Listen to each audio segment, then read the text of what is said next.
3 डिसेंबर एक खास दिन विशेष आहे. 3 डिसेंबर 1776 रोजी छत्रपती यशवंतराव होळकर यांचा जन्म दिवस आहे. त्यांचा जन्म वाफगाव, तालुका खेड, जिल्हा पुणे येथे 3 डिसेंबर 1776 रोजी झाला. त्यांचे थोरले बंधू काशीराव, मल्हारराव आणि विठोजीराव हे होते. यशवंतराव होळकर यांनी स्वतः जसे शिवाजी महाराजांनी राज्याभिषेक करून घेतला होता, तसा छत्रपती यशवंतराव होळकर यांनी पण आपला राज्याभिषेक करून घेतला. कारण चहूबाजूनी एवढे शत्रू होते की आपलं स्वतःचं राज्य वेगळं निर्माण करण्यासाठी त्यांना हा राज्याभिषेक आवश्यक होता आणि त्यांनी तो करून घेतला होता. एवढा अफाट शूर वीर राजा इतिहासामध्ये क्वचितच पाहायला मिळतो. तो एक मराठा साम्राज्याची स्थापना करण्याचे स्वप्न घेऊन पुढे आला होता. पेशव्यांनी शिंद्याच्या मदतीने त्यांचे इंदोर हे राज्य पूर्ण आपल्या ताब्यात करून घेतले होते. त्यांनी रानावनात राहून सैन्य गोळा करून ते राज्य परत मिळवून घेतले आणि असे हे छत्रपती यशवंतराव होळकर एक कर्तबगार वीर पुरुष होते. भारतीय स्वातंत्र्याचे ते प्रणेते होते. संकटाची वादळे, युद्धाचा सतत झंझावात, सतत विजयाची आस, स्वातंत्र्याची आस, त्यांच्या जीवनात अनेक लोकांनी त्यांचा विश्वासघात केला. तो विश्वासघात सहज पचवून पुढे जाणारे ते यशवंतराव होळकर होते.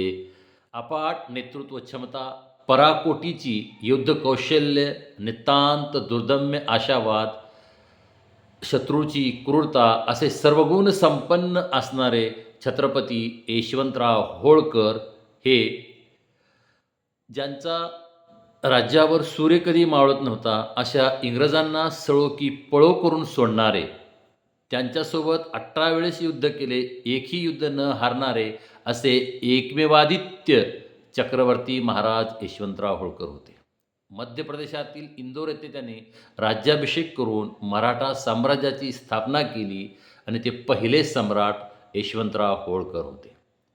सतत इंग्रजाविरुद्ध लढाया करून 18 वेळेस त्यांच्यासोबत समोरासमोर लढाया झाल्या, एकही लढाई न हारणारा एकमेव सम्राट असे त्यांनी इतिहासामध्ये ख्याती मिळवली आहे. मध्ययुगीन काळात शेवटचा सर्वात मोठा सम्राट अशी त्याची ख्याती होती. त्यांनी केवळ आपल्या राज्यासाठी लढले नाही, तर त्यांनी पूर्ण भारत देशासाठी, भारताला स्वातंत्र्य करण्यासाठी आणि भारताला इंग्रजापासून मुक्त करण्यासाठी त्यांनी कमालीची पराकाष्ठा केली. पण आमच्या भारतीय राजे रजवाड्यांनी त्यांना साथ न दिल्यामुळे त्यांचे स्वप्न ते स्वप्न राहिले. त्यांनी इंग्रजाविरुद्ध लढाई केल्यामुळे त्यांना तोफा मिळणार नाहीत, त्यांना बंदुका मिळणार नाहीत हे त्यांनी जाणून होते आणि स्वतः त्यांनी भरतपूर येथे तोफखाना निर्माण करण्याचा कारखाना चालू केला आणि स्वतः ते तोफा बनवण्याचं काम रात्रंदिवस करत होते. त्या तोफा बनवण्यामध्येच त्यांचा एक डोळा इजा झाली, त्यांचा एक डोळा गेला होता.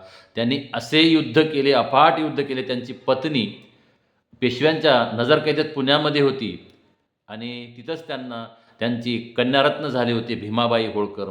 त्यांची सुटका करण्यासाठी अतोनात प्रयत्न केले आणि शेवटी त्यांनी पुण्याला हडपसर येथे युद्ध केले. पेशवा शिंदे यांच्या विरुद्ध त्यांनी युद्ध केले आणि हडपसरच्या एवढा मोठा भयानक असं युद्ध झालं होतं की चारही दिशांनी हडं पसरले होते. म्हणून तेव्हापासून त्या भागाला हडपसर असे नाव दिलेलं आहे.